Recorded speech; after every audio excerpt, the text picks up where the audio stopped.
By all.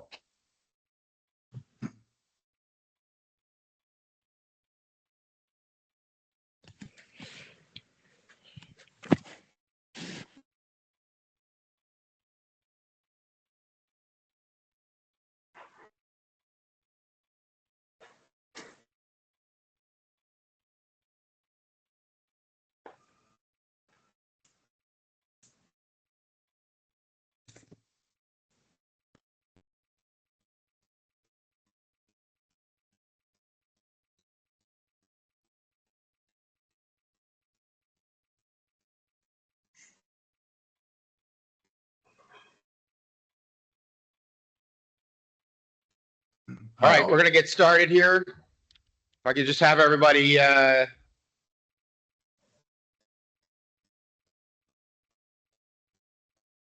Sierra Club. It's all the excitement. It's all the excitement. All right, let's just wait for Vice Chair. We're good though. For executive. Okay. Yeah. All right, I'm going to call to order the Executive Committee meeting of August 21st, 2026. If you would, at least please call the roll. Okay. Chair Ryan. Present. Vice Chair Furr. He's here. Member Shuham. Member Horland. Here. Member Dunn. Here. Member Rydell. Here. Member Mead. Here. Member Caggiano. Member AJ Ryan. Member Scott Newton. Here. Member Cindy Murphy Salamone. Member Wright Cruz.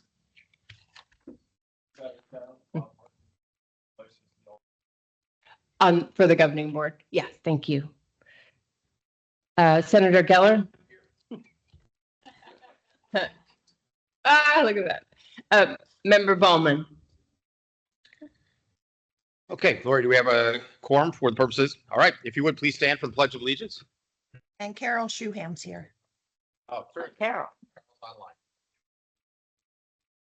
Pledge of allegiance to the United States and to the republic for which it stands, one nation, under God, indivisible, with liberty and justice for all. All right, make sure we acknowledge that Member Shuham is also online. All right, as we begin today, we come out of the shadow of a lot of work that was done to get us to the point that we continue to exist. This effort has been this has been a team effort, and it has been the product of the work of so many in the community, as well as the members around this board.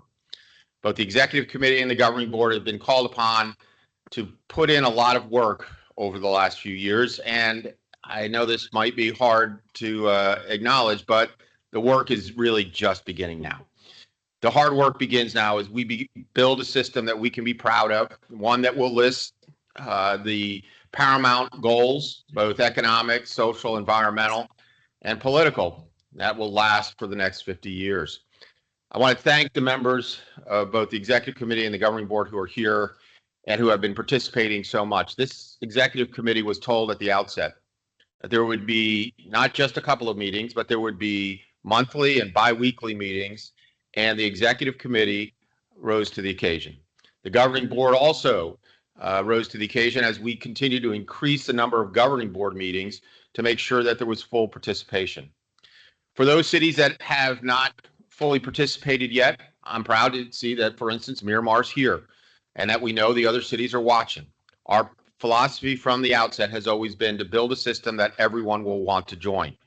So there is no us and them.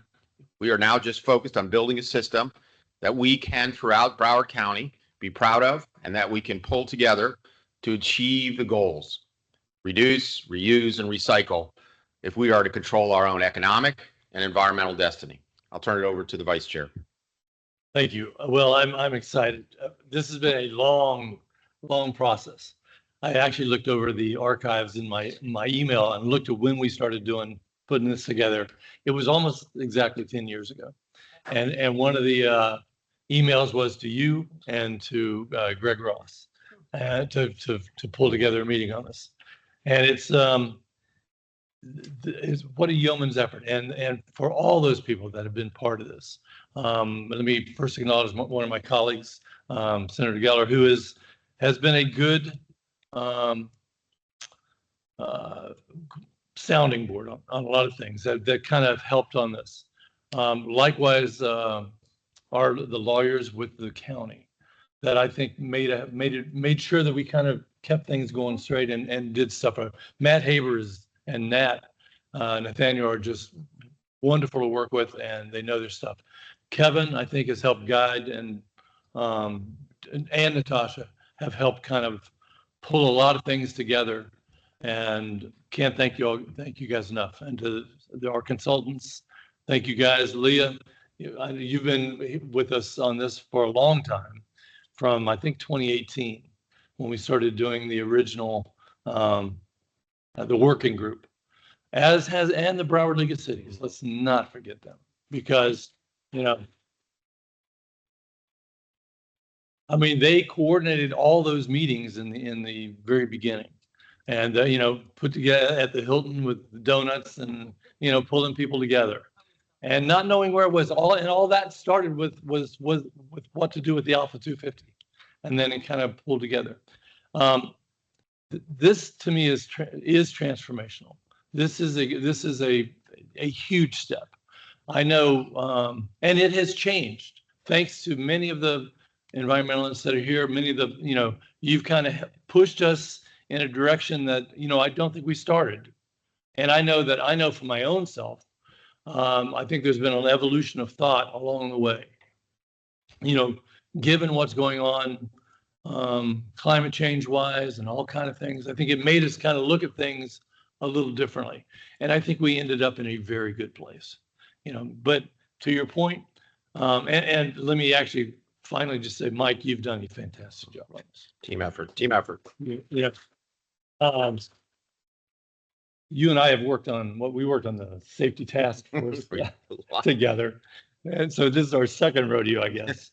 And, your ability to organize and kind of steamroll things through, you got some sharp elbows sometimes, but that's okay. That's okay. It's I know how sharp they are, and that kind of real good discussion, I think, made for a much better polished diamond in the end. And now the work begins. And it actually started yesterday at the county commission of having to kind of figure out, all right, where is all this stuff going to go, and how are we going to do it? And that's where we're at today. But to everybody who's been a part of this, thank you. It's going to make Broward just such a beacon for counties throughout the country. I really feel like that, because we're doing stuff in a way that counties aren't doing it. And it's I'm proud to be a part of it. Well done. Let's give him a round of applause for that. One last thing, sorry, and I am thrilled that the person who's going to be taking my seat, Carol Shuham, I'm thrilled that she won, that she knows stuff, and she will bring that knowledge to the county commission as well. Let me just really point out something that we as cities realize, and we're fortunate to have one of our former presidents here up front and in the back. Yeah. The reality is that when we work together as cities, there isn't anything that we can't accomplish. And historically, we've known that time and time again over the last decade. We've come together to solve problems. There was a lot of resentment in the relationship between the cities and the county. And I want to credit Commissioner Furr, because if it wasn't for how he came to the table on this, how we started at the beginning, how we acknowledged that it was not a sustainable plan moving forward, that we could not economically continue in the course that we were going, and to separate whatever had happened in the past to try to build something new. And we've seen throughout this process, At moments, it's hard because there are folks who still have the memories of that. But we've been proving to industry, to the community, to the municipalities, to the leadership, to the residents that we can transcend whatever's happened in the past when we know we have to accomplish something more important. And this has galvanized the community. And I don't think there's many things that have brought the community together, from the environmental side to the business side, from industry to the policymakers, to actually believe that we can move forward. It doesn't mean it's going to be self-executing, as we'll talk about here today, but the work that has been done in galvanizing relationships and the paramount role that we have, which is to listen, to hear, to understand both industry and environmental, the business issues and the municipal issues, to make sure that we are paying attention to this. I echo Member Furr's point that I do think this is historic. It's transformational. And I doubt there are few models around the country that have had to rebuild in an urban environment like we've had to, with so many cities and so many issues. And again, to our school board representative, congratulations as well. To see that not only Member Shuham, but Member Ryan, who also was running for county commission, both have been passionate about this, and our school board representatives have been passionate about this. It goes to show that nothing that we are doing here is any longer considered fringe when we say reduce, reuse, and recycle. So a few more comments, and then we've got a lot of hard work here to do. Member Geller. Thank you, Mr. Chair. I just wanted to congratulate both you and Commissioner Furr. I have expressed doubts frequently as to whether or not this was going to work. Of course, many of my cities had told me that they were not prepared to pay more for recycling. I do not think that this would have occurred without the two of you helming this, and I just want to extend my congratulations to both of you on a job well done.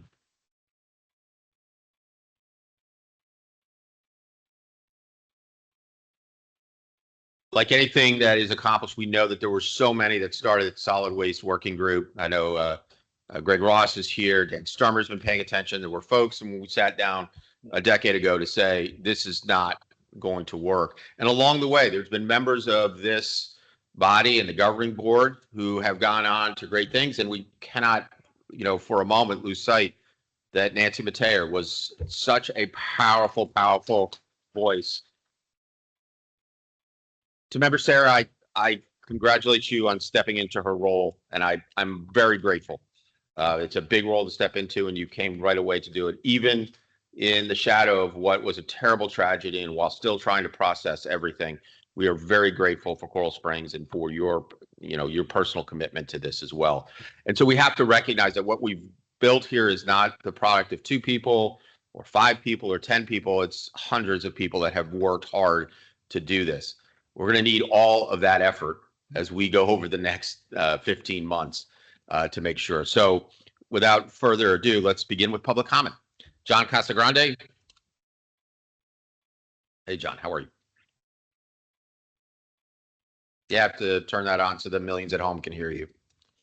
Okay, how was that? Better? Very good. Perfect. Good morning, Chair, Vice Chair, members. John Casagrande, Coastal Waste and Recycling. Congratulations. It's a great effort, great lift. And now, so this is about the next steps. The next steps is about partnering and getting the industry involved. I asked to please include the industry in the workshops involving the RFPs that are going to be submitted. The success of this project will be obviously what comes out of that product. Okay, we want to be able to, and it's a partnership now, we want to be able to give everyone, all your member cities, something to sink their teeth into for 25 years. And that's going to be a huge monumental lift.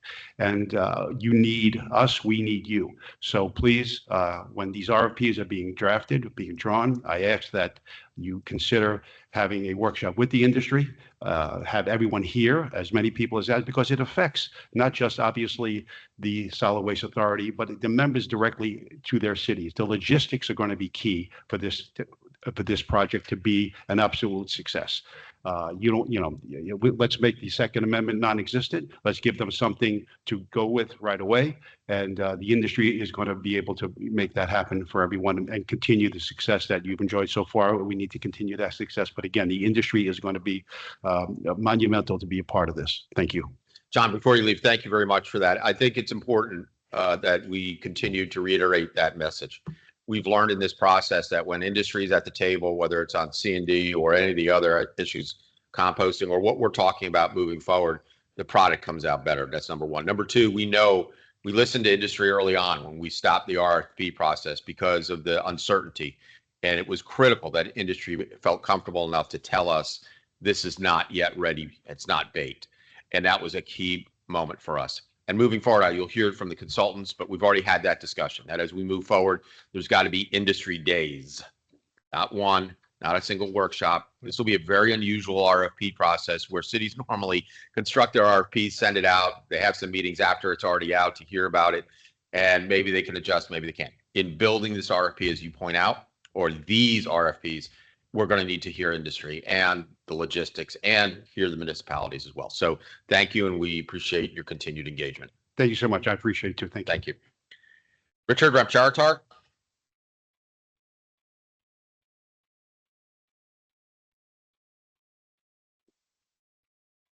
Good morning. I'm here on behalf of both Broward Clean Air and Abbey and Associates, zero waste consulting firm. Good morning, Chair, Vice Chair, and members of the Broward Solid Waste Authority Executive and Governing Board. The future can be bright for South Florida if we work together wisely and in the collective best interests of our entire region. I am grateful to have worked alongside many of you in helping inform the development of the Solid Waste and Recyclable Materials Master Plan. I am also proud to have contributed as part of the Zero Waste Consulting Team with Abbey and Associates, alongside Ruth Abbey, Amanda Waddell, WSP USA Project Manager Randall Russell, and the Miami-Dade County Department of Solid Waste Management Team to develop the Miami-Dade County Zero Waste Master Plan, which was unveiled on July 31st. I'll just take a minute to show you the 85-page document that was issued during the press conference. And if you're interested in reading about it, you can go on the Miami-Dade County Solid Waste Master Plan, the Miami-Dade County Department of Solid Waste website. So Abbey and Associates is now helping the town of Southwest Ranches develop a customized sustainable resource management and zero waste plan designed to significantly increase diversion over the next 4 to 5 years. Florida has established an ambitious recycling and diversion goal of 75% by 2030. My hope is that we can continue moving beyond destructive disposal and toward a truly sustainable circular economy. That means rethinking and redesigning the system. We need an adequate ongoing investment in education and outreach to help our region reduce and refuse what we do not need, then reusing, repairing, repurposing, recycling, and composting materials for their highest and best use before burying. in your office? They want to mute I'm a on few my, folks. I'm on my Zoom. I reclaim my time. I can't hear it. Can you? We can hear you though. Okay, and composting materials for their highest and best use before burying or burning them. And congratulations, Dustin and Filthy Organics. This is all about us, our families, friends, and communities. I respectfully ask the Solid Waste Authority to consider creating a zero waste circular economy subcommittee and adopting a sustainable resource management, zero waste, and circular economy pledge that commits this organization to leading by example. We have the brainpower, dedication, and resources to make meaningful progress over the next 4 to 5 years. On behalf of Abbey and Associates, we are here to assist through education, workshops, collaboration, and practical zero waste strategies. Let us rise to this challenge and build the system our generation and future generations deserve. Thank you. Thank you, Richard. All right. Anyone else who has signed up for public comment? Anyone else who wishes to speak who didn't get a chance to sign up? Come on up if you want to.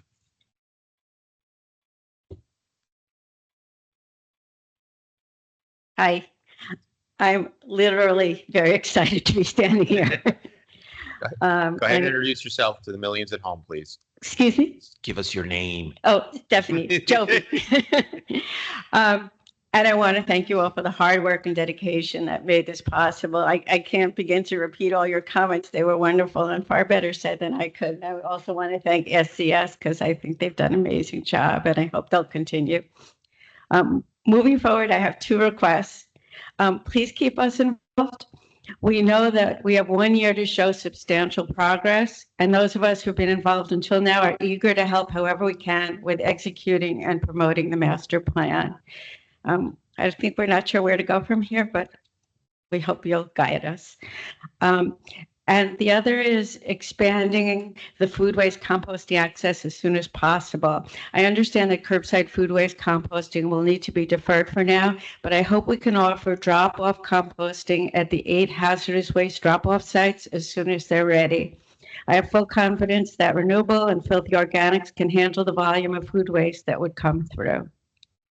I'd also like to see the Solid Waste Authority begin now to study the best methods for educating the public about composting, evaluate existing pilot programs, because we have a bunch going through the county, how they're performing in municipalities and in businesses that have already implemented them, and plan for curbside composting as soon as it's feasible. In addition, I hope the Education and Outreach Committee, who have done like an amazing job, and I'm so impressed till now, can begin now educating the public on ways to reduce food waste, and that we may someday see community refrigerators at these sites or at some of our police and fire stations where people can drop off food for those in need. Thank you again for your hard work and passion, both in developing the master plan and getting to yes. Thank you. Let's give her a round of applause for Yeah. her work.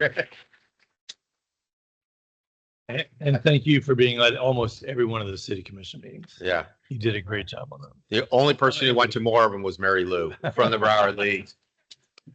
And for those that don't know, she brought a lot of Altoids for dinner so that we would have something to eat in these long commission meetings. But yes, thank you for the continued vigilance, and it will continue.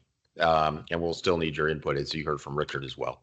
Okay, let's go ahead and move through the agenda. Do I have a motion to approve the meeting minutes for July 17, 2026? Motion by Member Horland, seconded by Member Mead. All in favor, say aye. Any opposed? All right, we're done there. Sam. Yes. Sam is appearing because in his professional pickleball career, he's had a minor setback that required surgery this week. So he is appearing remotely. Sam, Yes. Executive Director's report. How are you feeling, by the way? I'm feeling much better today than I was yesterday. Thank you. Yesterday was the first day of nerve block wore off the night before, and hope that was an experience. But I'm much better today. Thank you. I just want to say that we all work together getting this thing done, and this team that was working together with the executive committee, the governing board, and everybody, the community, all of the organizations. I mean, there were so many people that were involved in this that everyone was key. There was not one person that was part of it that wasn't, key to making this thing happen. One thing we did though, every time we would have a victory, we would celebrate very quickly each victory. And that was it. We didn't rest on our laurels. We would celebrate with, give everybody high fives and stuff. We would focus on the next task. We'd put our heads down, we'd brainstorm, and we'd move forward. We did not stop. And that's basically what we've got to do right now. And what we have done, we celebrated the milestone that we hit on August 14th.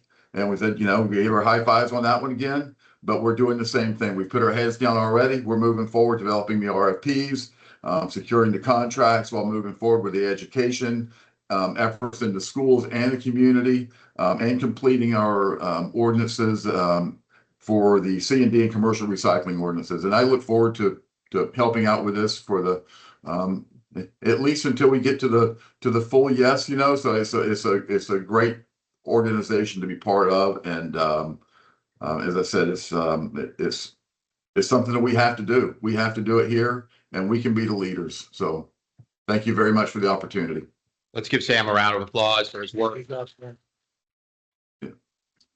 As part of that legacy, obviously, we were very fortunate to work with Todd Storty, who unfortunately could not continue in the role due to family commitments, family medical issues. And Sam, we had not had the opportunity to work together. Most of us were not familiar with you, but you came with a level of excitement for this project. You were able to dovetail into the philosophical mission that we as an executive committee and a governing board had. And you were able to take advantage of the relationships you developed over many, many years around this county and get up to speed very quickly. It required you to drink from a fire hose sometimes, but it also required you to be open-minded to understand, the difficult issues that are presented both politically and financially in this model. So we thank you for your commitment. I also thank you for wanting to continue in this role. We'll have a discussion in a moment here, but it's been crucial. And I know many around this table know that already, but you and I have spent a lot of time together. And I am very grateful that you, one, are part of this mission, and two, that you're standing side by side with us. So thank you again. Thank you. Anything further you want to talk about, an executive director update at this point? That's all. Thank you very much. Everything just dittos everything you guys have said. Okay. All right. First amendment to the employment agreement with the executive director. I'll turn it over to our counsel, Lori. Yes, we have a First Amendment to extend the agreement basically indefinitely. We are asked for an increase in his salary and an increase in the vacation. All right. What's the amount of the increase in salary? Sorry, I don't have that. Sam, you need to have that, Lori. Where's the? I'm here. Yeah. Did you want to? Yeah. What was the amount? Got it. I need a mic. Yep. Thank you, Mr. Chair. As the individual who was tasked in the beginning with negotiating Sam's contract, I did reach out to Lori and I asked for a 3% CPI increase. Right. And I just want to remind everyone that Mr. May did not come looking for us for a job. He had a job. He took this up when we, extended the offer, and as the chair said, jumped in, pivoted when we needed to pivot. So I think that the 3% was fair. I also requested a performance bonus, which was the $15,000, which will cover his insurance, which is ending with his current employment. So I thought that was fair. And he requested some vacation time because he has not had any vacation days. So yes. I think that puts him at $309,000 for the salary. It was $300,000 and the $15,000 performance bonus. So he will not be taxed on that. That will cover his insurance. Correct. And to make it clear, we we don't have an HR department. We don't have employees. Everything in terms of benefits are subsumed in the salary. It's important to understand we're not providing any benefits. So as the executive committee members remember, and the governing board remembers, the idea was that every benefit would have to be borne by the applicant, which they all understood, and certainly Sam did too. All right, let me open up for discussion. You have your card. Okay. Any discussion from the executive committee members on that amendment? All right. Is there a motion to approve the First Amendment to the employment agreement? Motion by member Dunn, seconded by member It's Newton. Carol. Okay. I just have a Seconded question. hang on 1 second. We have a motion. I'll open it back up for discussion. It's motion by member Dunn, seconded by member Newton. Member Shuham, go ahead. Sorry, my hand raising doesn't work here. So I first I want to thank Sam for his work, and again, express my gratitude to the chair and vice chair and everybody that participated in this, getting us to this point. It's been an amazing organization to be a part of, and I just am thrilled at where we are right now. My question, and it may be for Member Horland, the original agreement, please remind me, is Sam an employee or a consultant? He's an employee. And under the original agreement, was it a fixed number of months, or it ended on once we got to a milestone? It ended on a specific date. Okay. Is that It was- upcoming? Yes, September 9th, I believe. Okay. Okay, thank you. And when you say extended indefinitely, what does that mean? It's extended until either the authority terminates or Sam decides to terminate. And is the authority's ability to terminate restricted to cause, or is it with No. or without? No, it's not restricted to cause. Okay. Okay, thank you. All right, any further questions or discussion? We have a motion and a second. Go ahead and call the question on that motion. Have to go through the members. Yes, sorry, it's okay. The executive committee. Chair Ryan, Yes. Vice Chair Fur, Yes. Member Shuham, Yes. Member Horland, Member Dunn, Yes. Member Rydell, Yes. Member Mead, Yes. Member Newton, Yes. Member Murphy Solomona. Okay, the motion passes. Thank you, Sam, and don't rest on September 9th. Thank you. All right, next item, extension of the SCS agreement. SCS is here. The extension is dealing with timeframes, and I guess it's technically called a change order, but go ahead and, if you would, Daniel, explain to us what the extension is about. Sure. Good morning, Chair, Vice Chair, Council, members of the Executive Committee. Just if I may, a point of privilege, I do want to express our appreciation from the consulting team for our Executive Director, both past and present, as well as General Counsel, representatives from the industry, the community organizations. Big shout out to the League of Cities, and also Conceptual. That is not part of the SCS team, but we have worked very closely with, and we certainly appreciate their contribution to getting us to this point. The matter that is before you is really more of a housekeeping item. It moves the completion date for both two assignments. One relates to construction demolition debris and commercial recycling. It moves that to the end of the fiscal year. So ending September 30th of this year. And the second relates to change order number 1 related to the master plan itself. That had a completion date last Saturday, and we want to push that out so that we can line up fiscal year activities now as we move into implementation. All right, both of these change orders, if you will, are not financial and have no financial impact, correct? Correct. All right. Any discussion or questions from the members? All right, can I have a motion on both extensions? Motion by Member Horland, seconded by Member Newton. Any further discussion on that? All in favor, say aye. Any opposed? Aye. All right, thank you. Dan, don't go anywhere. Why don't we go ahead and move up and let's begin the discussion of what is really the hard work moving forward, the RFP process, if you can. And if you will, let's talk just a little bit historically. You were asked by the executive committee and the governing board to put pencils down. Yes. So there was a start in a general sense to the RFP process. And while there were some benefits from that, essentially you're starting from a new understanding. Whatever you've developed, you can certainly utilize, but we've learned a lot of new information. There's more data. There's also more considerations, and it has been raised by industry. There's been more engagement. So help us to understand the RFP process. And I recognize today is not the day where you'll be providing us a specific timeline, but will you be prepared at the September meeting to provide us a lot of detail like you have in the past as to where the RFP process will go, the mechanisms and steps and the timeline? That's exactly right. We will be prepared with an implementation schedule or development schedule and the details for your consideration and for input. As was mentioned by earlier speaker, engagement with the industry is critically important. We're at a very different point today than we were when we were actively working on the solicitations.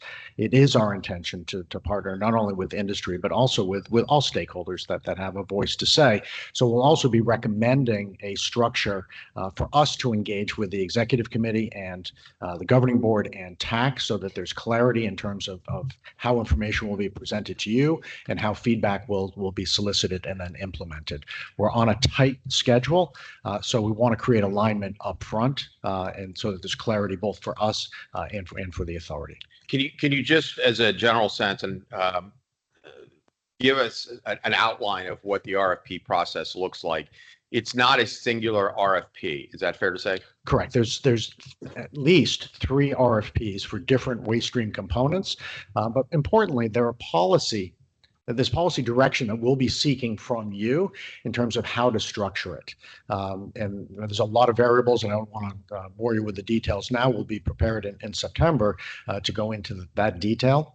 And there'll likely be a presentation or a workshop with the executive committee that will be open to the public where we can have these discussions and get that clarity so that we can move forward expeditiously.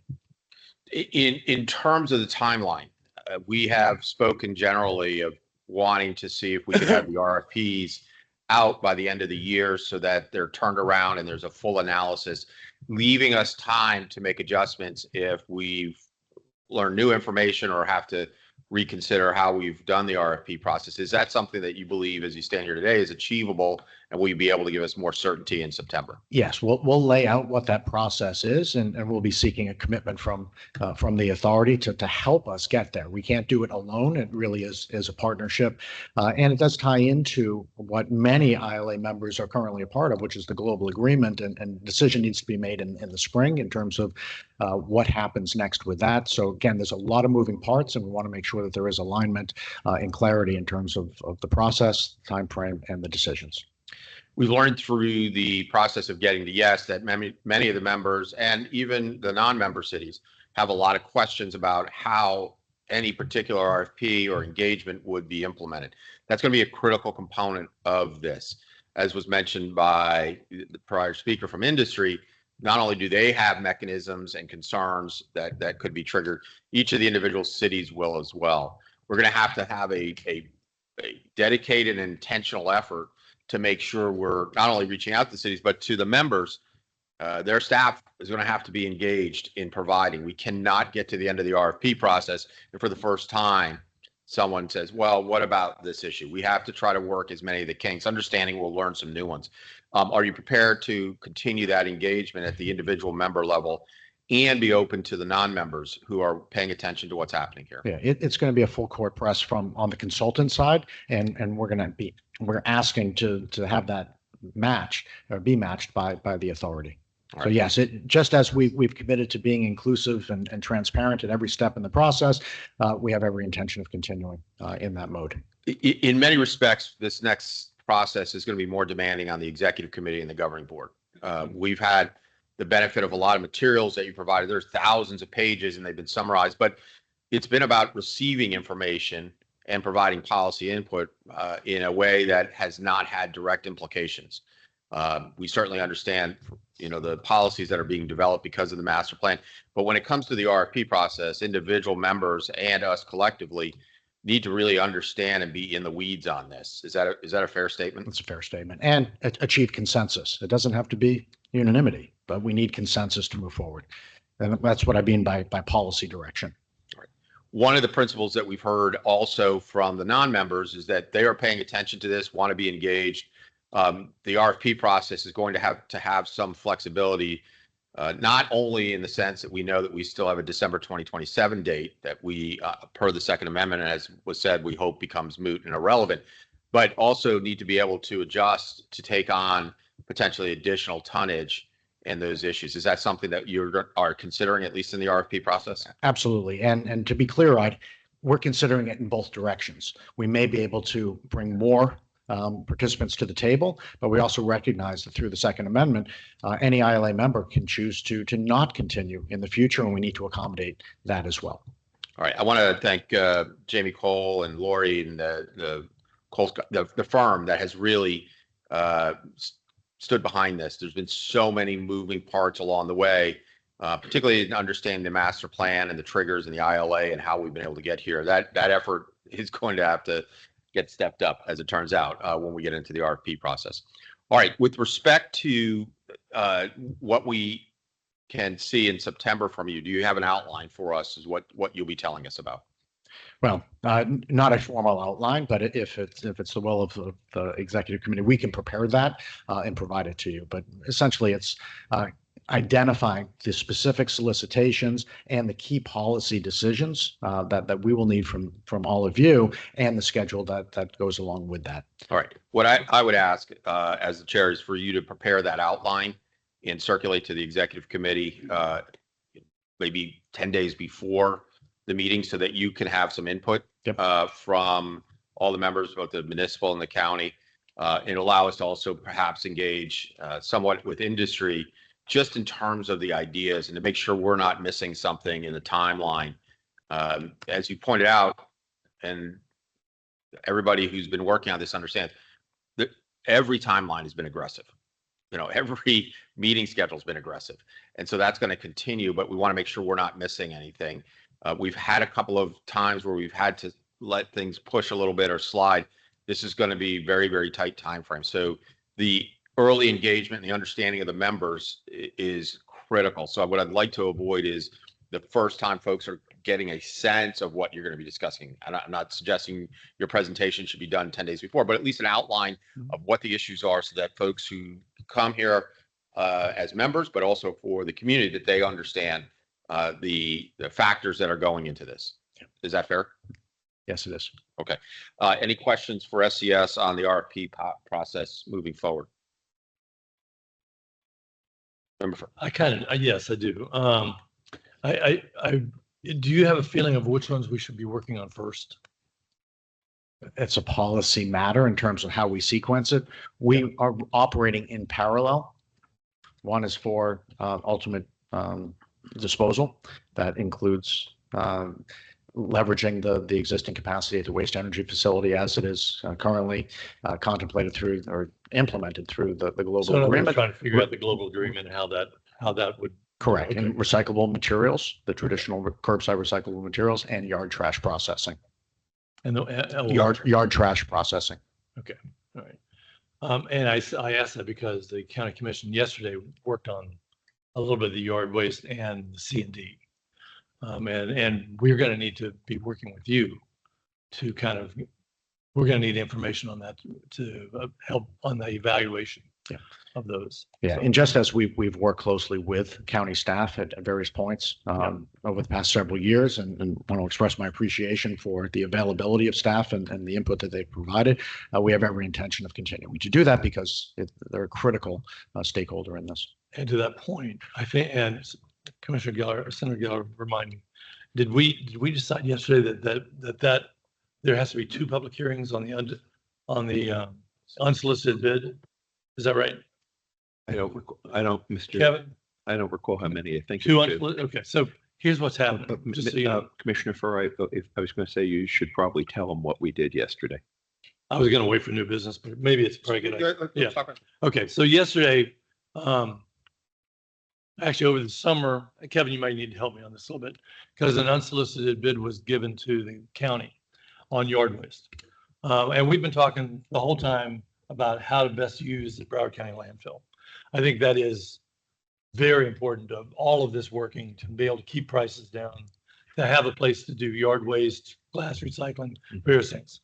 So Filthy Organics had put in an unsolicited bid to do yard waste. I looked at it for the first time this week, and I don't know when it came in, and maybe I should have looked at it earlier. And all of us have been glad that Dustin's been a part of this from the beginning. So let me just start there. But when I saw it, I was a little concerned on what I saw in capacity, and I've talked with Dustin since then. He thinks we're estimating this is where we're going to need your help. That we're probably going to need around a capacity of around 300,000.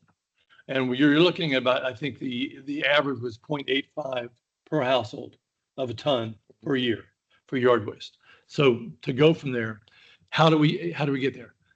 And part of this RFP is, and part of our discussion is how much is going to be mandated, or is it going to be mandated to have all the yard waste go there or where?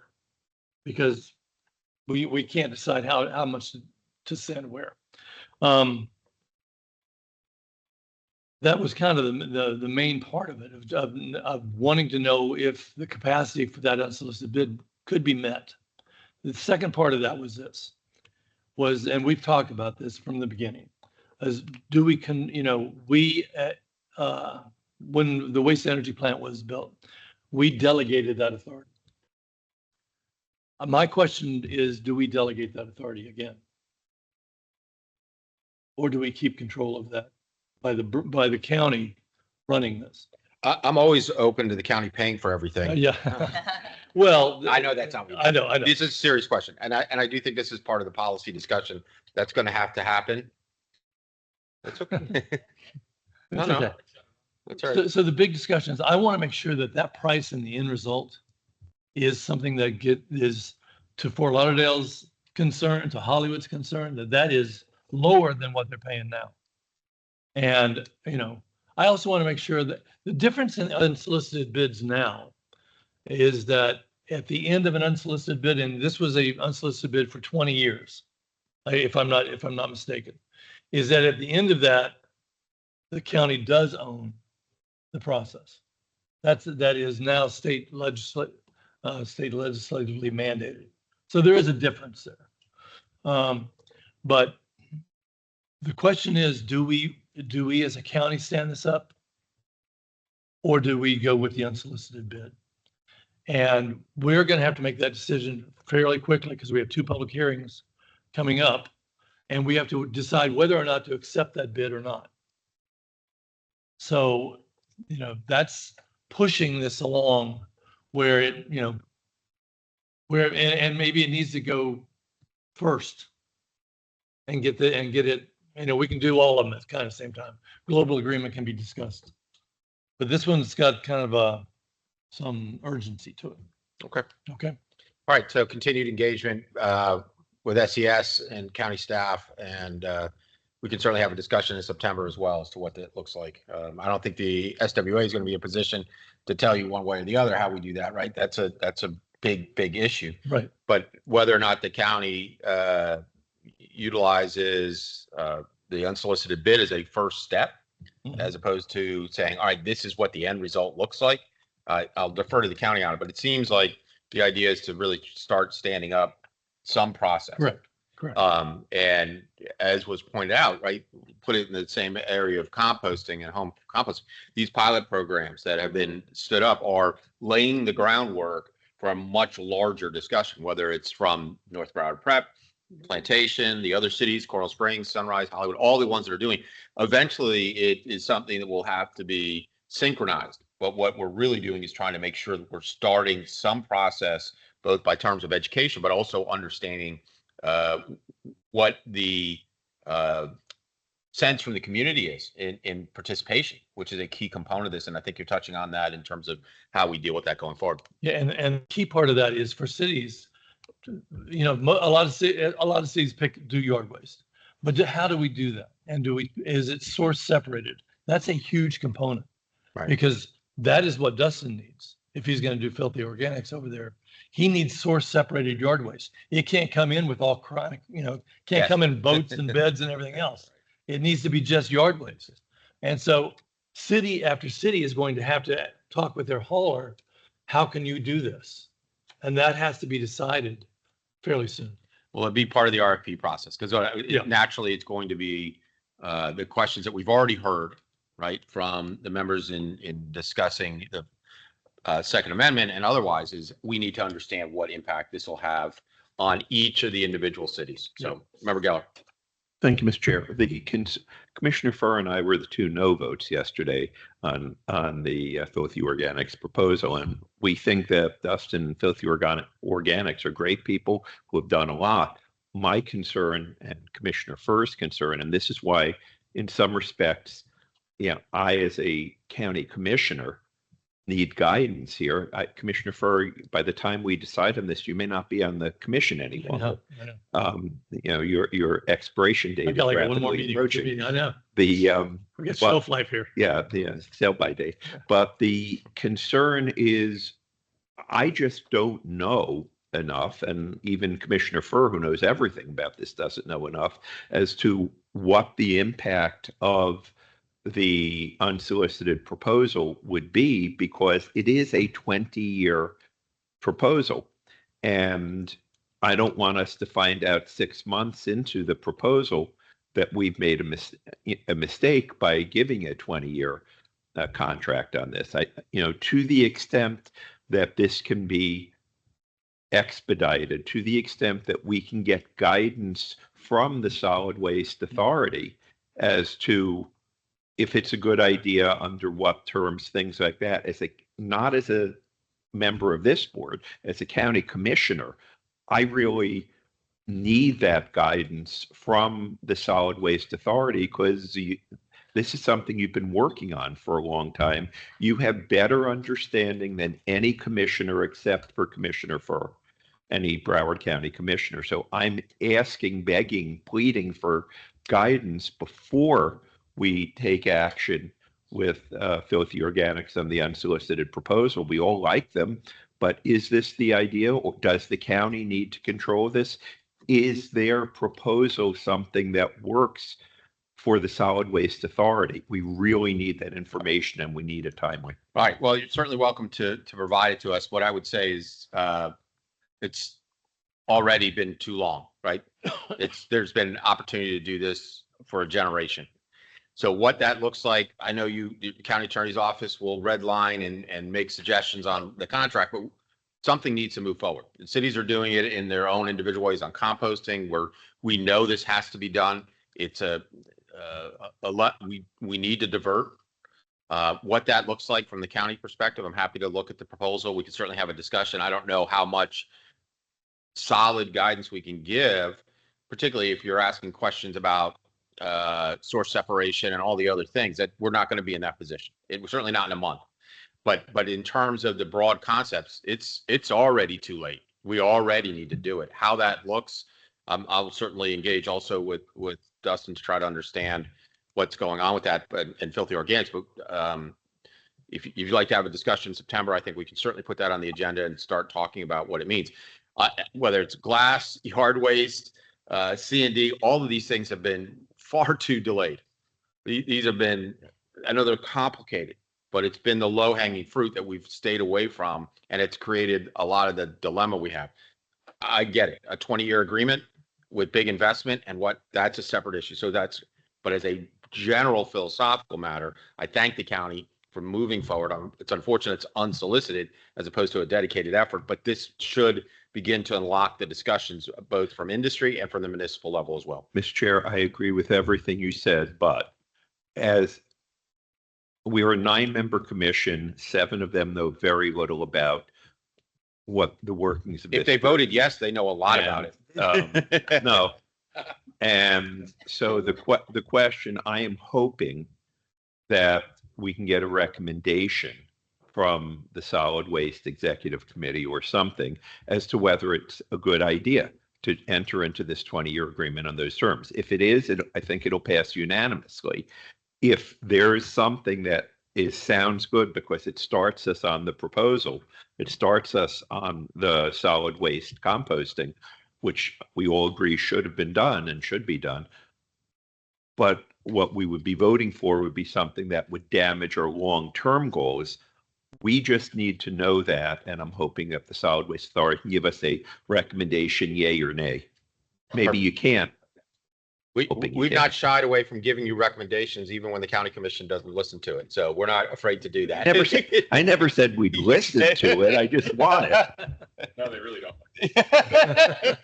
All right, but I think this is I'm glad you've raised it, Vice Chair, because I think this is a discussion, and it shows that we're starting this analysis today, right? We're really moving forward to start thinking about the mechanics of this. And so what I would suggest is you want to circulate the backup materials for that to all the governing board members. Yeah. That way we can at least begin to understand it. Is that fair? Yeah, let me ask you, Kevin, do you have anything you want to add on this? The county will pay for it? No. So, no, we just want to make sure as partners, as you know, the county has been part of this process from the outset here. And we just realized that, you know, there's a county asset here that we're going to begin negotiations with Filthy Organics. There's a bigger question here. We just want to make sure that we get the input and desires from the Solid Waste Authority so we can maximize this asset. And Kevin, I want to thank you and your staff. Right. When we talk about rough elbows, there's been a lot of those along the way, but you've stayed committed to this process. And particularly as we got to the last 6 months of really trying to figure out what are the issues that we have to address. I'm no shill for the county, but I have enjoyed our working relationship. And I want to thank Monica and the staff and the entire Board of County Commissioners because it required everyone to be on board. Natasha. And Natasha's here, right? Yeah. Natasha back there. Who turns out is, you know, being able to provide us data along the way and make sure that we were correcting issues that needed to be corrected. As we all know, it's a group effort by everybody in this room, you know, at the table, everybody in the audience. It's our community. We have to care and we have to be responsible for the future generations of this. So it's worthwhile. We just need to keep going, but it's been a pleasure. Thank you, Kevin. All right. Any further discussions on the RFP process at this stage? All right. Thank you, Daniel. Look forward to seeing the outline and then the September meeting. The draft 26-27 budget. I know Alex is here. I don't know if Sam's going to try to present this material, but Alex, if you could come forward. The request of the executive committee and the governing board was to at least have a draft for August. We're not going to be voting on anything here today. We'll do that in September, but it was to begin acclimating everyone as to the issues and to begin that discussion process. Part of the, as you'll see in the pro forma for the coming budget year, is the recognition that two of the members that were participating and contributing are not.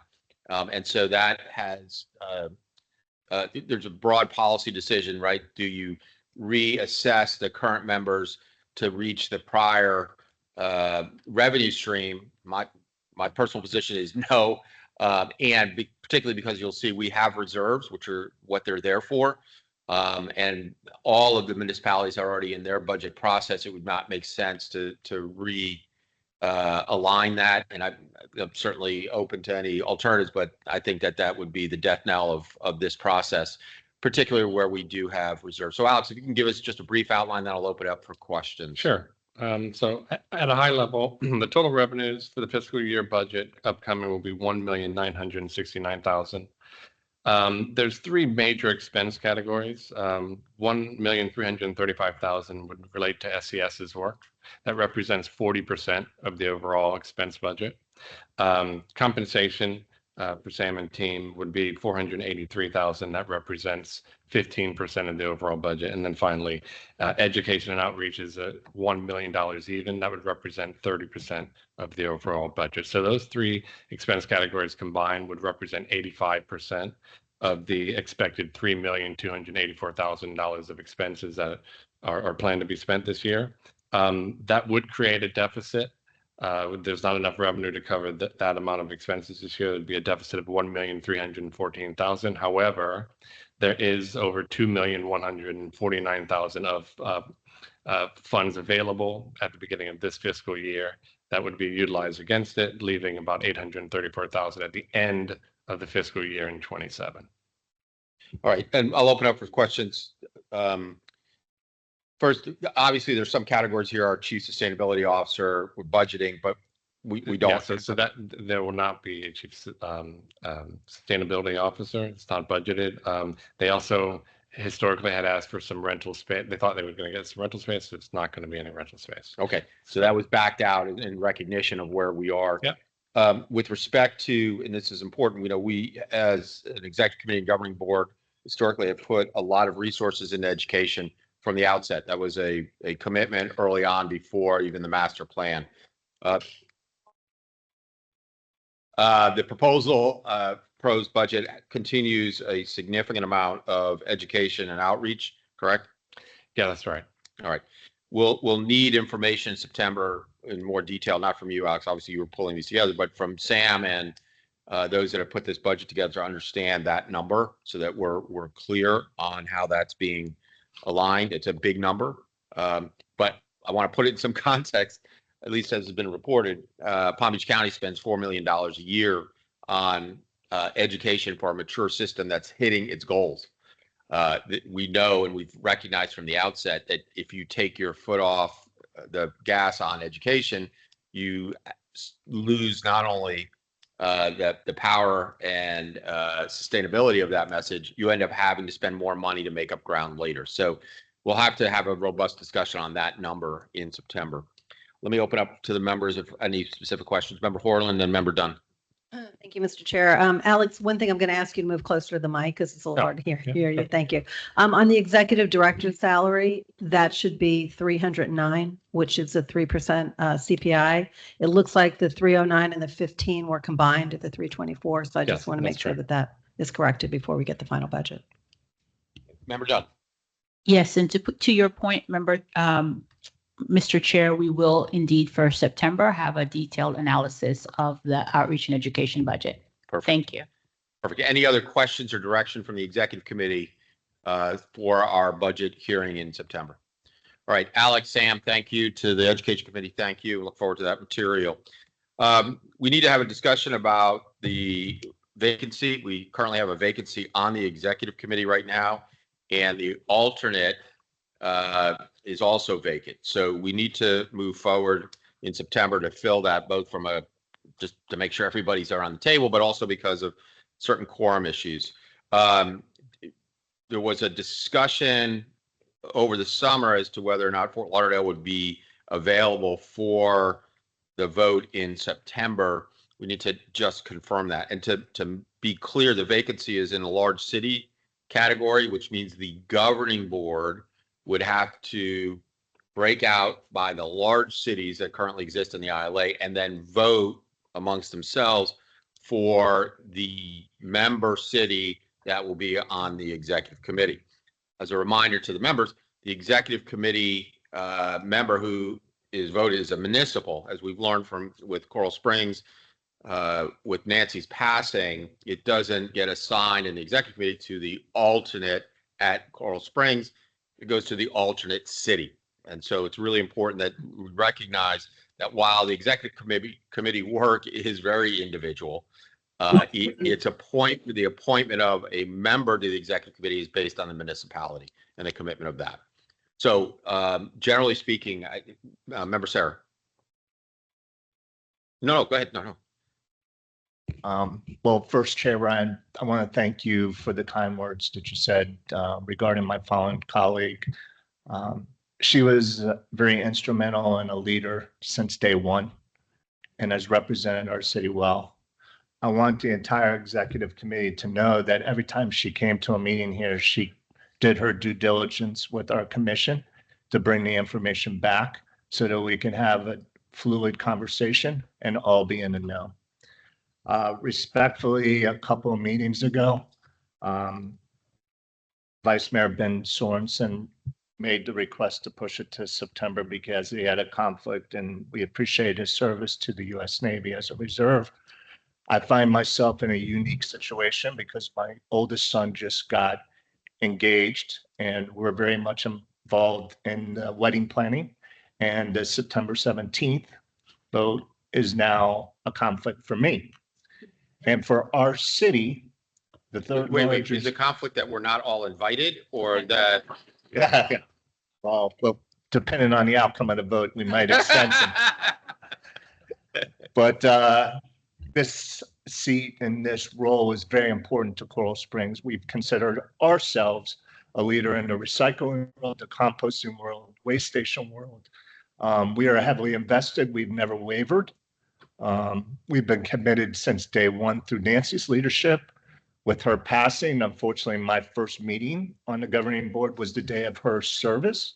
So my priority was to her family and to my personal beliefs. But ever since, I've been at every meeting, either in person or on phone. So I just wanted to make sure that our city is not at a disadvantage. If one of the other cities is present and we're not, I'll send an alternate one and I'll participate by phone.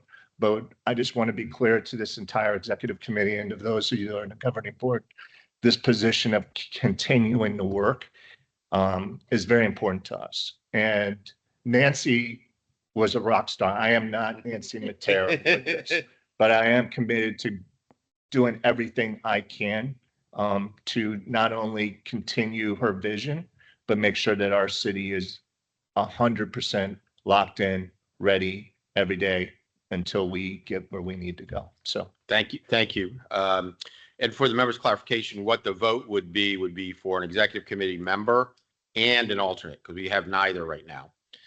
It's important to note the energy that we've seen through the process of the approval of the facilities amendment and the second amendment has been true engagement.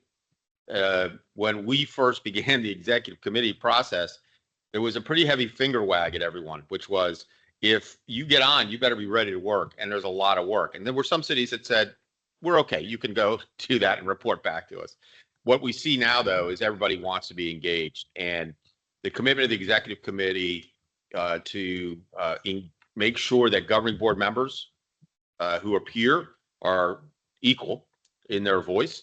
And we've seen at the executive committee routinely members who are alternates, who you wouldn't know are an alternate, that may appear to be actual members through their voice and their input. And it's only when it comes time for the vote that someone from legal or at least has to figure out who's the alternate and who's not.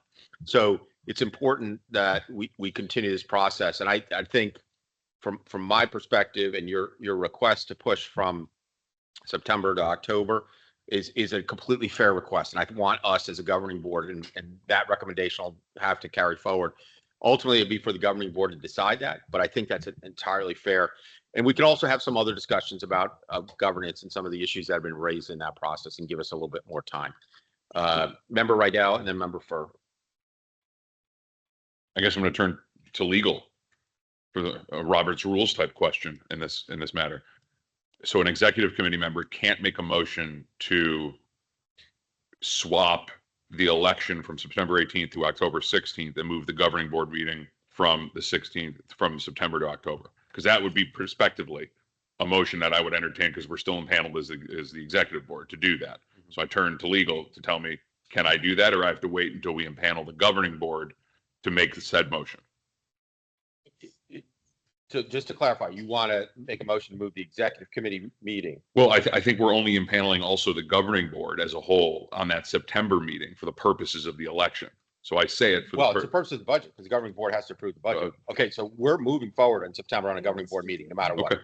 The question is an agenda item on, and so the first level of analysis would be, is there a requirement first? That's the first level, a requirement that a vote happen in a certain period of time. Many of our commissions have that when there's a vacancy. My recollection is there's not. Yeah.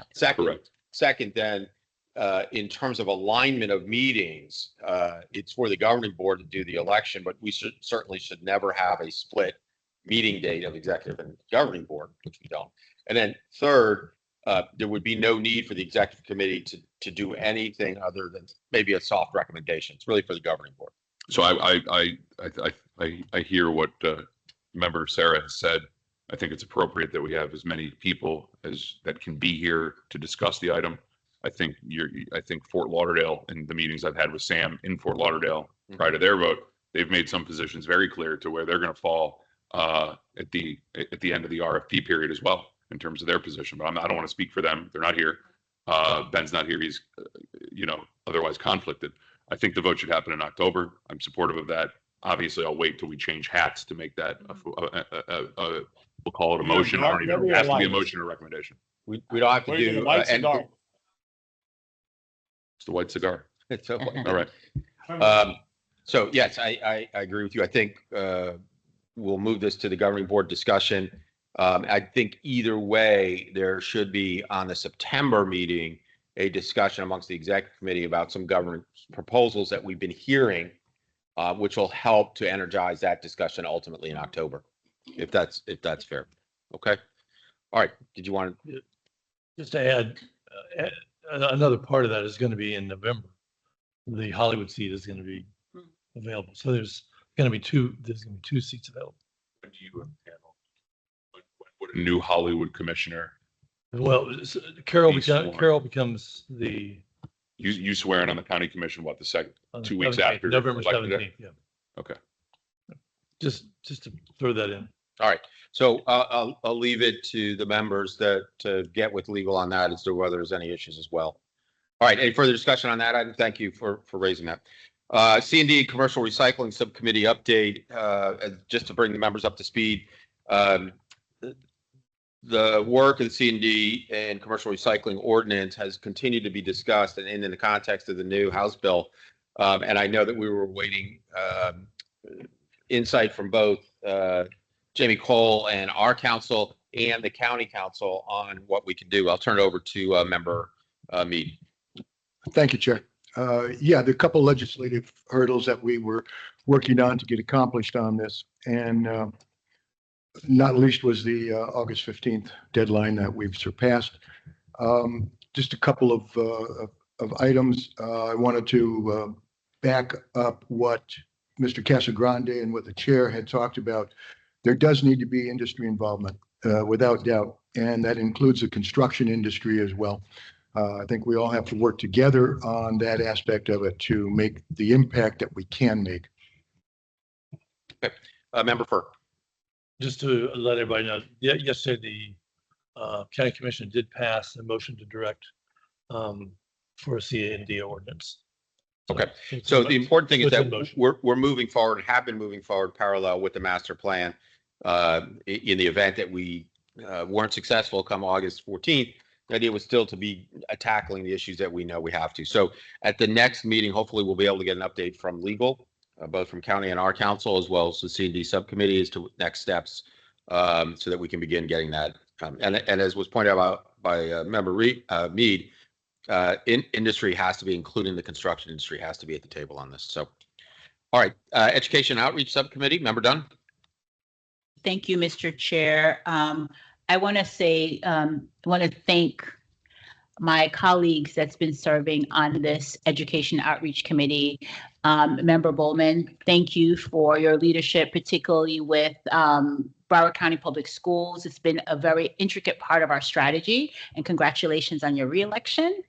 And I want to thank also Member Bright Cruz, whom, as we noted, is an alternate, but he really isn't in the sense that he's fully engaged and serves very faithfully on the Education Outreach Committee. And then, of course, I want to thank our consultant, Conceptual PR, for working so diligently. So if you guys wouldn't mind joining me in a round of applause for their work in getting us to a yes. So, Mr. Chair, right now we are in the process of distributing the yes message to our media partners, community partners, and of course, through our trusted messengers. We are going to be presenting a very robust strategy and budget in our September meeting for this body's consideration. Additionally, we're inviting members of Broward County Public School to come and speak about the curriculum so that you'll not only understand what's going to happen in our schools, but also how the cities may take that message from the school into the community. And thank you, Mr. Chair. That concludes our presentation. Thank you for your rock solid commitment to this from the beginning. You deserve a round of applause for everything you've had to do. Not only in the general concept of education and what the principles are that we're trying to push forward, but making sure it reaches the entire community. One of the things that I think we all acknowledge is that government tends to tell people how they should learn. We don't always listen to how they do learn. And the work of the Education Subcommittee has been focused on trying to make sure that we get to where people are, whether that's in the faith-based community or other non-traditional ways that we look, not focused solely on the number of clicks or likes or whatever, but making sure the message is getting out. And it's a lot of hard work to do that. And so we truly appreciate that commitment, and particularly from conceptual to continue.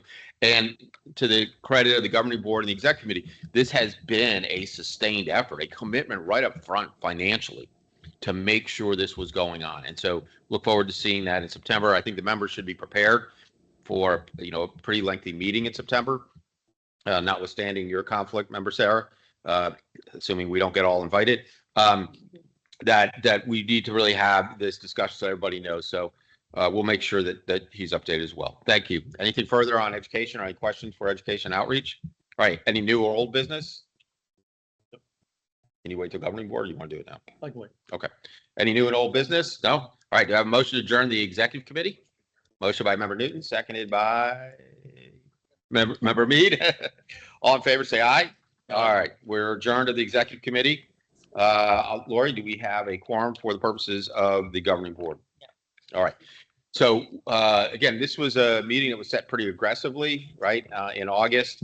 So it's okay, because really there's nothing much for the governing board to vote on. We will address the vacancy separately, but for today, you've put Member Caggiano's on there, right? You have that?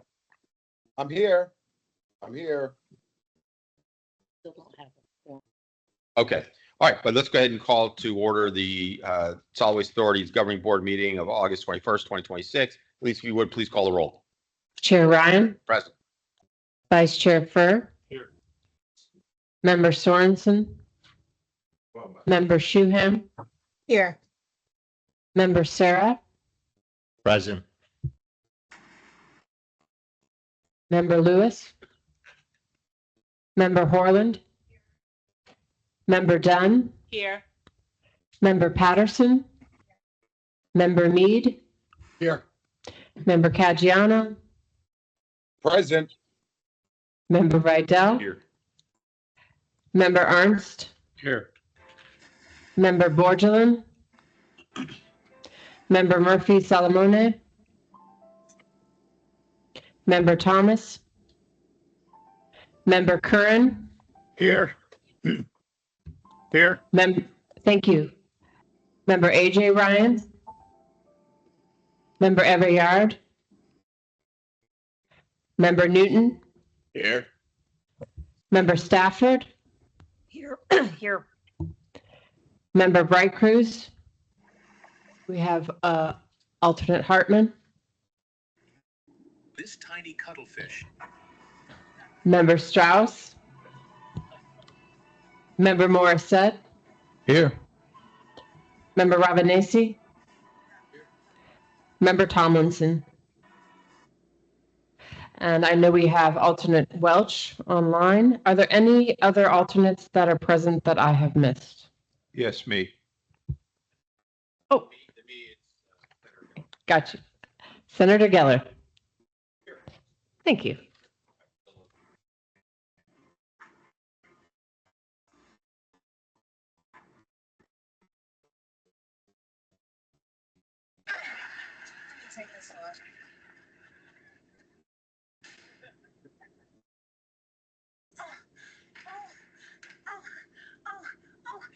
It's only one floor away. Oh, it's right over there when I ride this way. Background music for the entire governing board meeting. All right, public comment. Richard Ramchartar.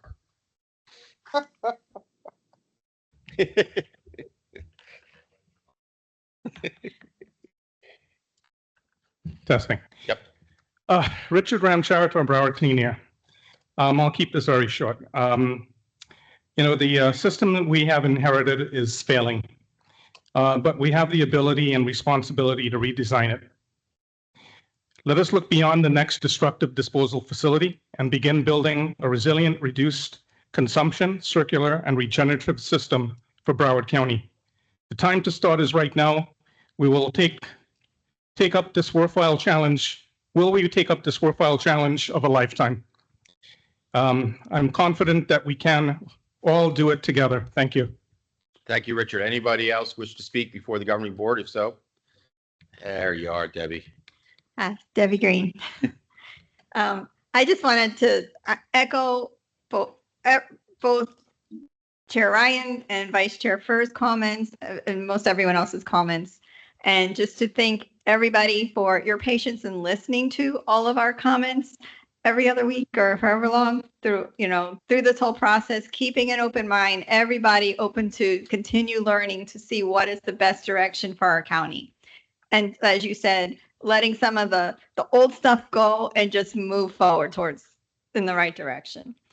And putting behind those preconceived thoughts.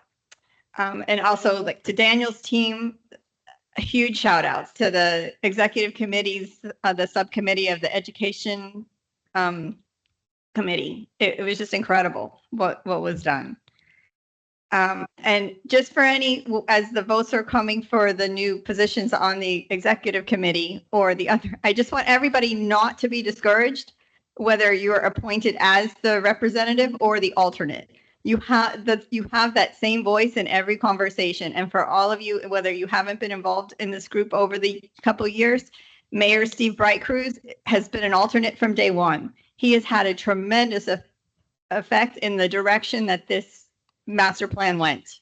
So just don't be discouraged. You have the same voice. You just may not be able to have the vote if the other big cities are in attendance. Sometimes they're not. There's times where they were his motions, even though he couldn't vote on it. And I was just going to say, the Town of Southwest Ranches, our Zero Waste Advisory Board, we're looking to start a student ambassadors group to help in bringing education, whether it's door to door, carrying our filthy organic buckets, just to kind of let people know that this program is out there, because it's still kind of incredible that people don't know and the town is offering it at no cost. I'll just share, it's alternate Hartman's daughter who's kind of leading us in that charge. She's our youngest member of the Zero Waste Advisory Board. And I just wanted to thank you all and that we've gotten to this place. And yes, whatever we can do to help, we're looking for your direction, whether from our student groups or in any regard that we can. Thanks. Thank you, Debbie. Appreciate it. And we could always measure whether or not we were on the right track with whether Debbie was going to speak or not. So thank you again for always being part of this. It's a thankless job for all of you. There's no big contract that you have here. There's nothing at stake other than the future, and we appreciate you. All right, executive committee, we still do not have quorum, correct? Okay. All right, we're going to move past the meeting minutes. We'll move that to the agenda in September. Executive director update. I think most everybody's here. I know Member Patterson, you may have missed the update, so we'll just Sam. Same update as before. I think everyone's the same people that were here before. I just want to thank everybody for everything we did getting to that August 14th. But we've, as I said, we'll celebrate very quickly and put our heads down because we've got a lot of work to do over the next year. So thank you all. Okay. Cohen-Resnick, financial statements, July 2026. Alex, if you will.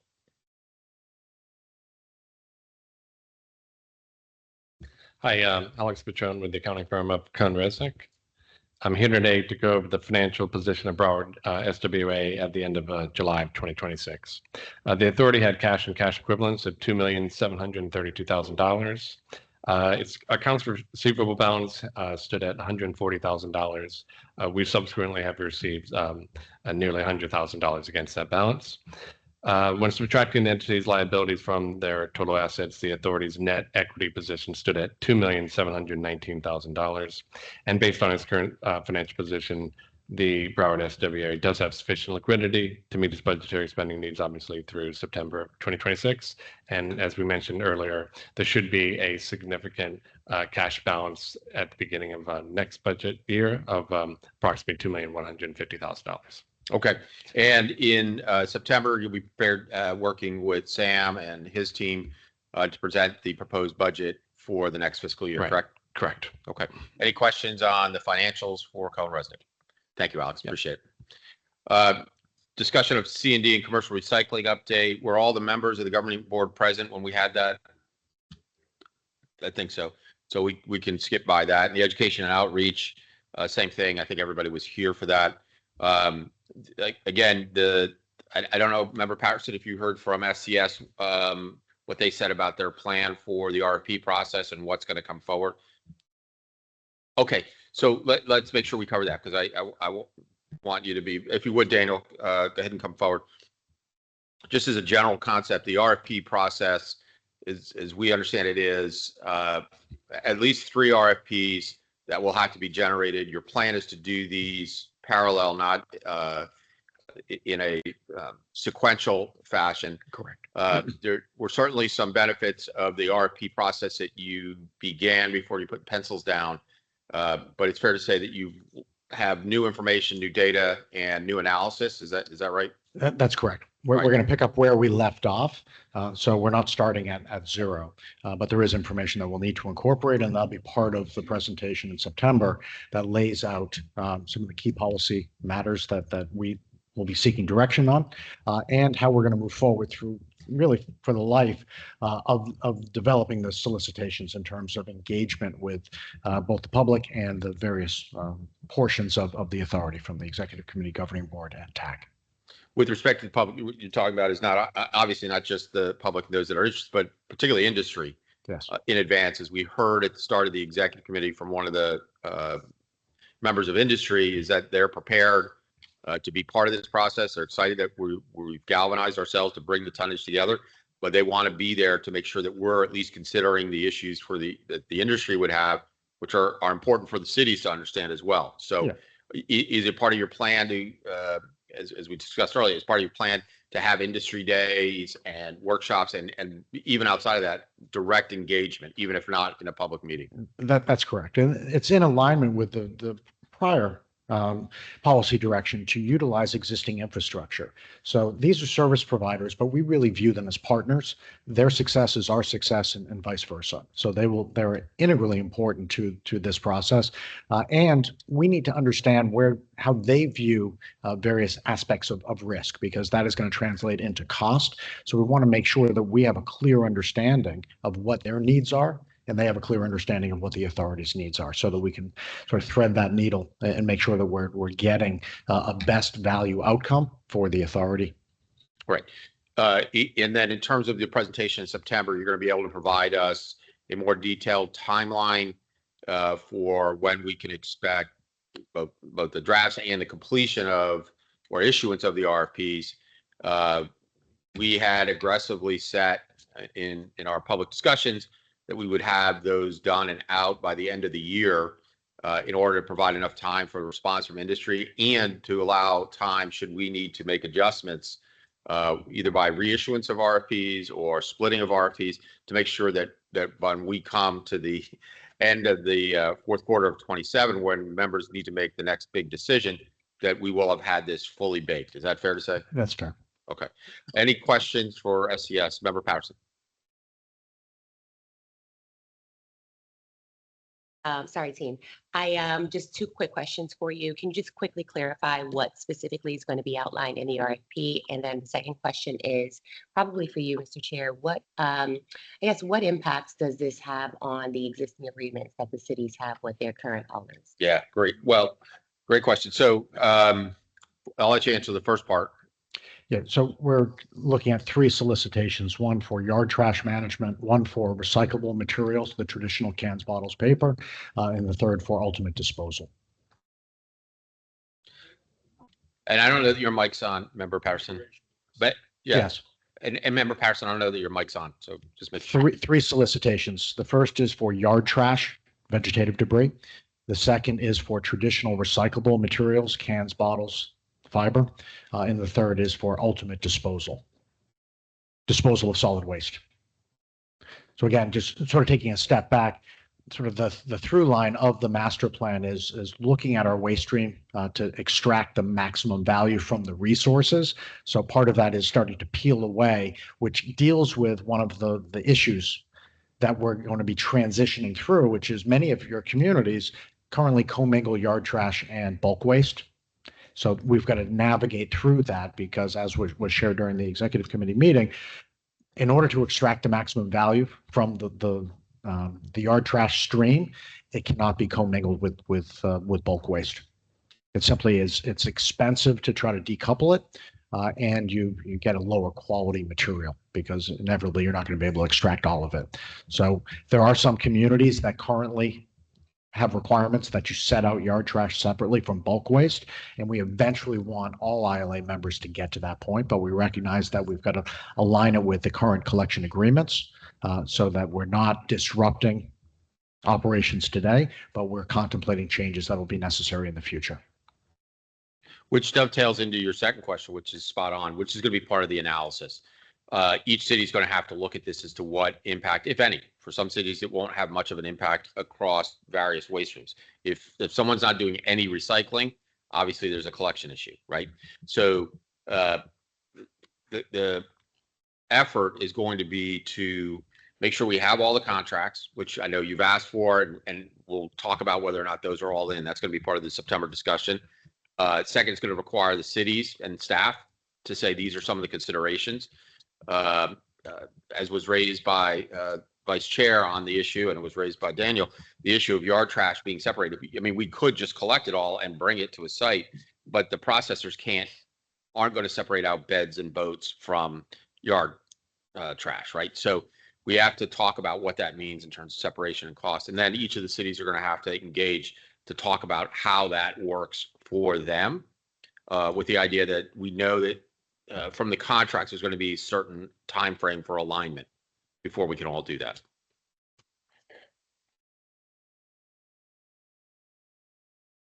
And I guess a subsequent question would be, with that said, for those who are potentially nearing a contract's term end in the interim, what position are we taking with that? I mean, specifically for cities that are in support of what we're doing here.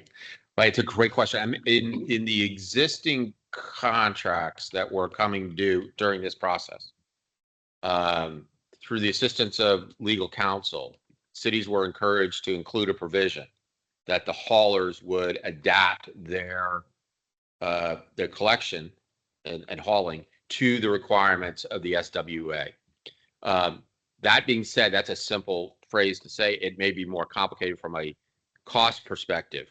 And again, I'll use an example of a city that just isn't doing recycling at all. It's okay to have in your contract that you'll align, but there's a truck issue. There's a bin issue.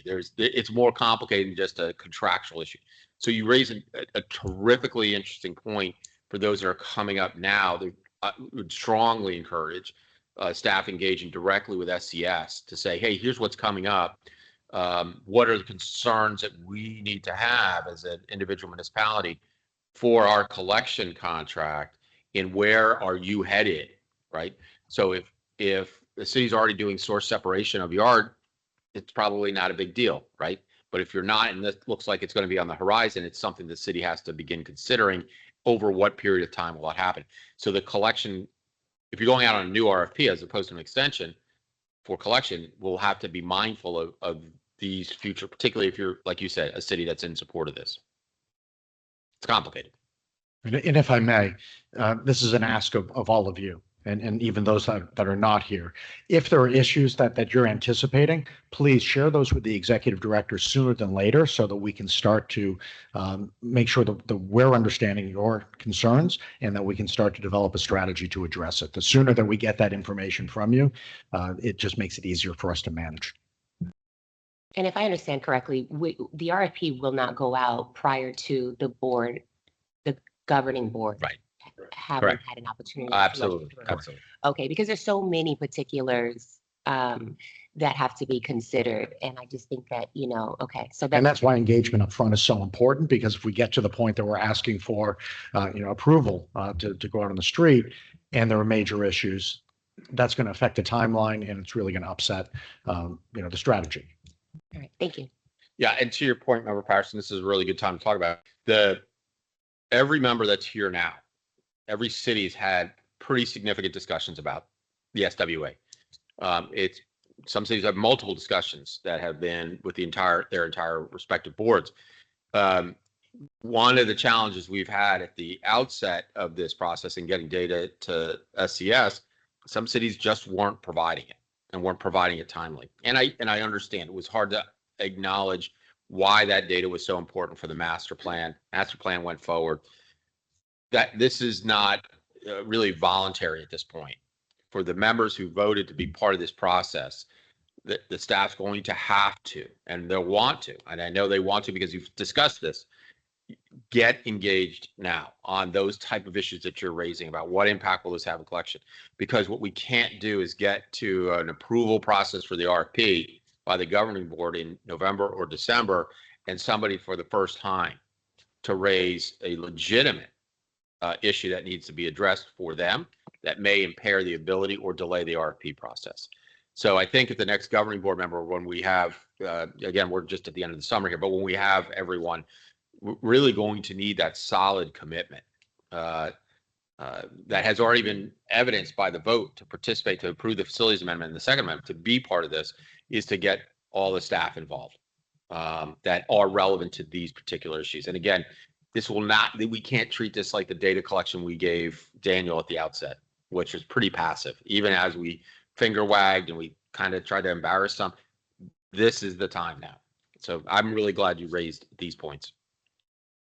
And I think that there are, I mean, you know, when you look at this holistically, there are various angles. Obviously, we're in the implementation phase of this, but then, you know, once implemented, once your vendor selected, what have you, there's a whole other part to this, you know, contract compliance. Many cities, there's so many issues just from a municipal level with each individual vendor. I mean, I'm on my city all the time about contract compliance as it relates to just, you know, ensuring that our haulers are doing what they're supposed to do, just period. And so, you know, from that standpoint, I just want to ensure that we're kind of like projecting and anticipating beyond the implementation phase of this thing, but like the practicalities of what this looks like once on the ground. And we're you know, we're kind of past all of this. So I just want to ensure that the RFP and all of that is kind of comprehensive, if you will. So the RFP itself, as a document, won't be comprehensive in the terms of what the municipal concerns are. But I'll use recycling again. It doesn't help for us to award as an SWA a disposal and processing for recycling if none of the cities are recycling, right? If you can issue it, but if the cities say, no, we don't want to do that, right, then we've wasted time. Second, if for the first time when the RFP is done, the city says, well, wait a second, how am I going to collect that? That's a little late, right? Because we want to make sure, both in terms of tonnage and compliance, as you're pointing out, but also that we are addressing over a time period that may require cities to, before they can align, to be able to fully participate. Because we all have contracts that were staggered at different times. So you're spot on in raising this, and it really needs to be part of the discussion in September as well, that each of the member cities are thinking about it like you are. Okay. Member Forland and Vice. Very quickly. Thank you, Mr. Chair. I was going to wait to the end, but you're speaking about getting information back from staff. And I just want to ask SCS and the executive director, once again, when you're sending out the outline for the RFPs and also with the budget, to make sure that we're sending that to TAC, because I know our staff received the draft budget at 9 o'clock this morning when the meeting was starting. So I just want to make sure that we are covering all our bases and making sure that we get that information out to everybody on a timely basis. Thank you. Raised a good point. Sometimes the members of the TAC are particular subject matter experts, but they only are looking at an issue, I won't say through a straw, but through the lens of what their expertise is. This really has to go to the city managers and the managers to make sure, because they're ultimately the ones responsible for getting this information. We can't rely exclusively on TAC, which may have a very focused effort. So to the point raised, I'll just expand it as a friendly amendment to that it's got to go to the city manager, and we need to probably consider an outreach to the City Managers Association to have a meeting with them to make this clear.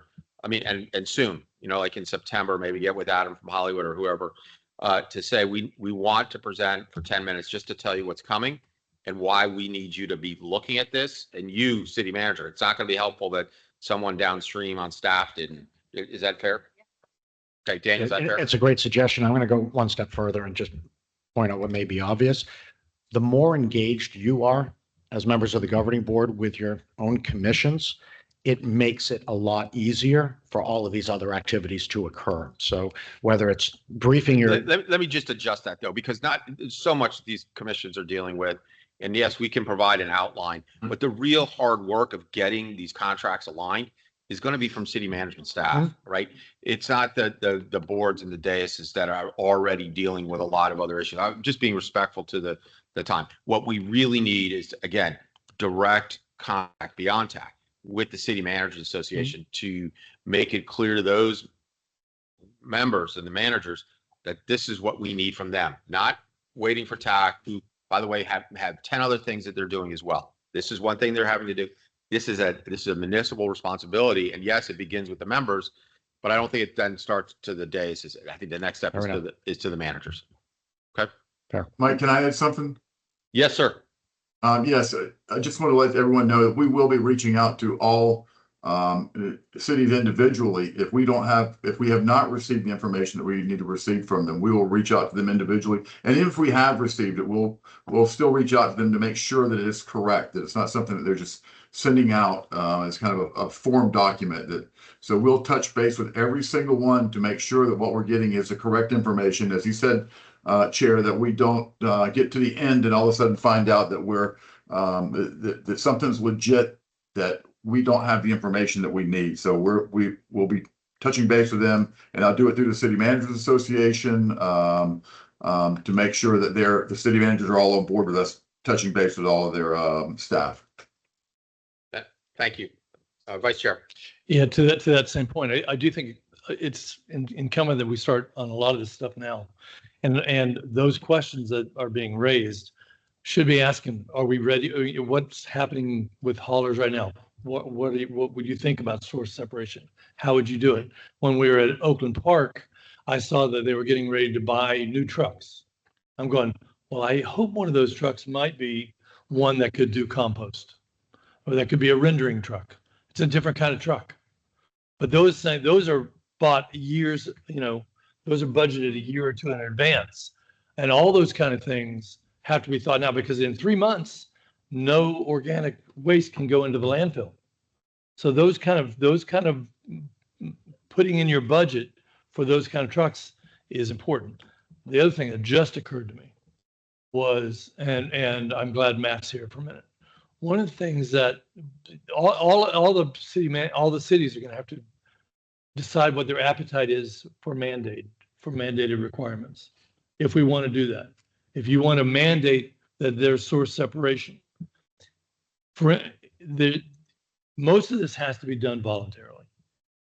But if it is voluntarily by the cities, it can't be mandated by the county unless the county owns the facility.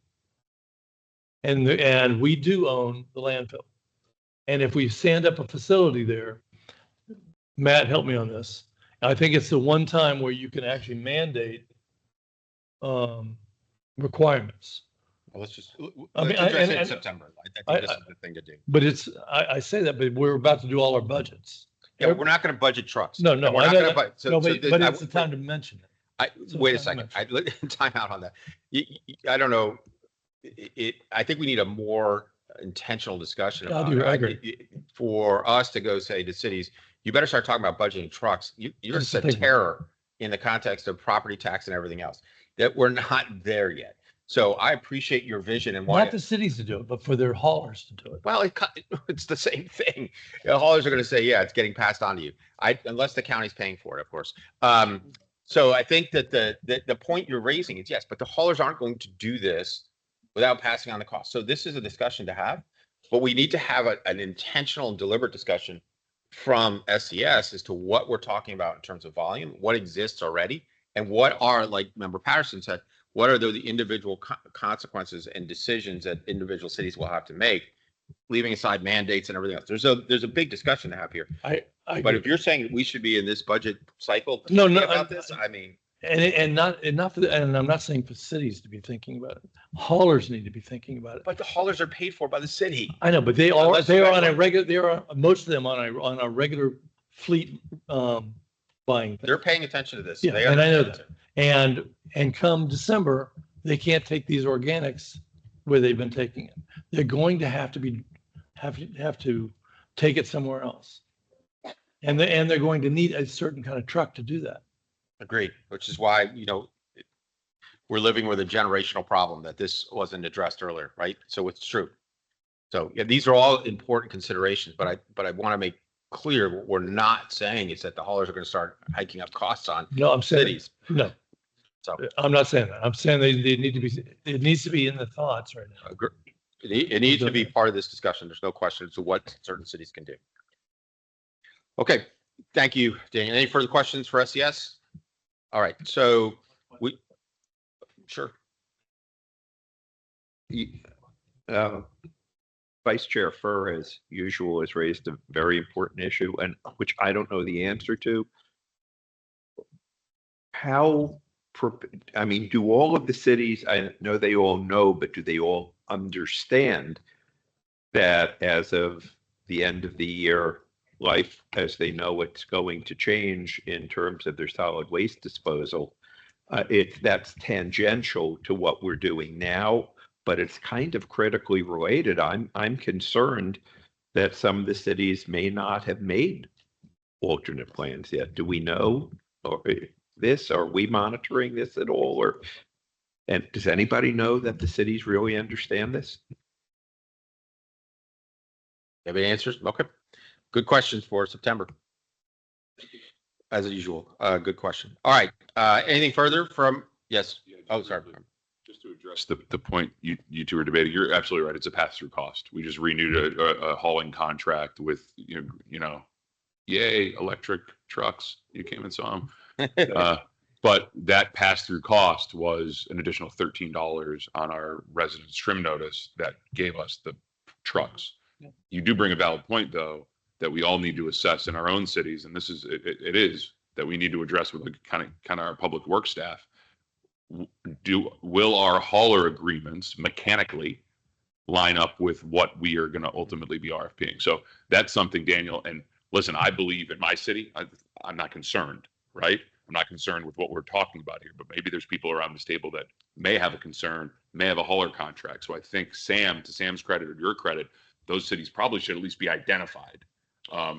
If you're sitting here, you don't know that answer. That's all. I'm saying. It's a good point by Beam, but it 1,000% could create a fear effect as well. So it's a needle to thread, but it's a discussion point to understand. That's all I have to say. And to be clear, SES gathered all the contracts that would be produced, and it's a matter of backup material to the master plan and one of the task papers that outlined specifically what each contract. That's how we knew which cities weren't, for instance, doing recycling at all, right? That's a whole nother hauling issue. And yet they're still here at the table. They're going to have to consider that when it comes to December. But yes, that process had begun. And so the issue is to fill the gaps on those contracts that have not been produced or provided enough detail, update it to see whether there's been new for December. No question. No question. And this does kind of make us think even more the importance of having a couple of industry meetings, of asking them where they're at on all of this, because what the school board is now trying to figure out the logistics of doing all their food waste this year. They know all that organic can't be going here. It's got to be going somewhere. So they've got to figure that out, and they have to talk with all their haulers on that. Yep. Agreed. All right. Got a lot of work to do. Yeah. Sorry. Member Dunn. Thank you. Yes. So Member Geller, that's your question, I think is really an important one. And I think that's something that we need to anticipate from a communication perspective so that we can, as an education outreach committee, have language and talking points ready to share with the city's PIOs on how they can kind of navigate some of those challenging conversations. So thank you for bringing that up, and we'll certainly make a note of that as we develop messaging that will help the cities. Thank you. And the why. Yes. Why it's being done. Thank you. That's important. Okay. Any further questions for SES? All right. Thank you, Daniel. I think everyone was here for the discussion of C&D and the education outreach. Any further questions on C&D or education? We had the discussion on the EC vacancy vote. Anyone who was not here for that discussion? All right. So we'll have that on again for a discussion point in September, but no vote until October. Any new or old business for the governing board? All right, do I have a motion to adjourn? Motion by member Newton, seconded by member Rydell. All in favor, say aye. We're adjourned. Want to give you a major credit for that.